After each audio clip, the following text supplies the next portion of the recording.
सुरुवातीला बातमी येते सैन्य भरतीच्या पेपर फुटी प्रकरणाची।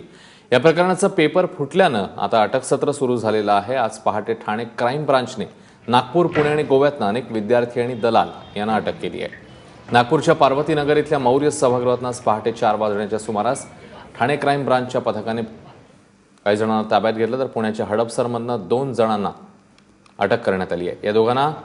या दोघांनीही 70 जणांना प्रत्येकी 3 लाख रुपयात पेपर वाटल्याची माहिती आहे। आज सकाळी 9 वाजता सैन्य भरतीचा पेपर देशभरातल्या विविध ठिकाणी घेतला गेला। त्यासाठी कालच अनेक विद्यार्थी नागपूरला आले होते। त्यापैकी सुमारे 60 विद्यार्थी हे मौर्य सभागृहात थांबलेले होते। काही दलालांनी विद्यार्थ्यांना या भरती परीक्षेचे पेपर मिळवून देण्याचा आमिष दाखवत त्यांच्या राहण्याची आणि जेवणाची व्यवस्था सभागृहात केली होती।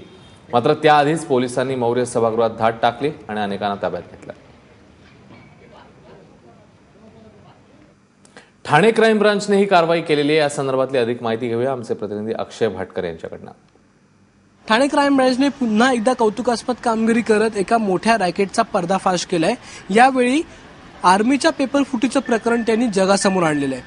आर्मीच्या पेपर फुटीचं प्रकरण जे आहे ते अतिशय मोठं आहे, कारण की आज संपूर्ण देशभरामध्ये आर्मीच्या वेगवेगळ्या पदांसाठी एक्झाम होत होती आणि ही एक्झाम राज्यभरात देखील होत होती।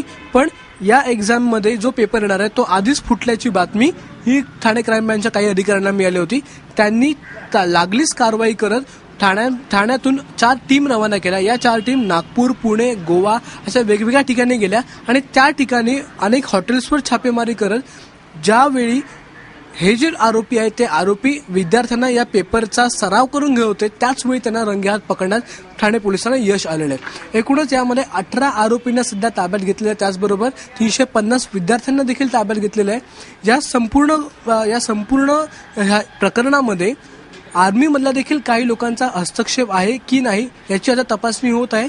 या संपूर्ण प्रकरणामध्ये आणखीन विद्यार्थी आणि आणखीन काही आरोपी देखील मिळण्याची शक्यता आहे। त्याच्यामुळे या सगळ्या प्रकरणाचा तपास आता ठाणे क्राईम ब्रांच आणखीन वेगवान रीतीने करत आहे। येणाऱ्या काळामध्ये या सगळ्या गोष्टींचा पर्दाफाश तर होईलच, पण एफेड्रीनचं प्रकरण, त्याचबरोबर कॉल सेंटरचं प्रकरण आणि आता हे पुन्हा एकदा आर्मीच्या पेपर फुटीचं प्रकरण, अशा वेगवेगळ्या मोठ्या रॅकेटचा पर्दाफाश हा ठाणे क्राईम ब्रांचने केलेला आहे। याच्यामुळे नक्कीच एक वेगळ्या प्रकारची आणि कौतुकास्पद कामगिरी ठाणे क्राईम ब्रांच करून होत आहे। कॅमेरामन विनेश अक्षय भाटकर, एबीपी माझा, ठाणे।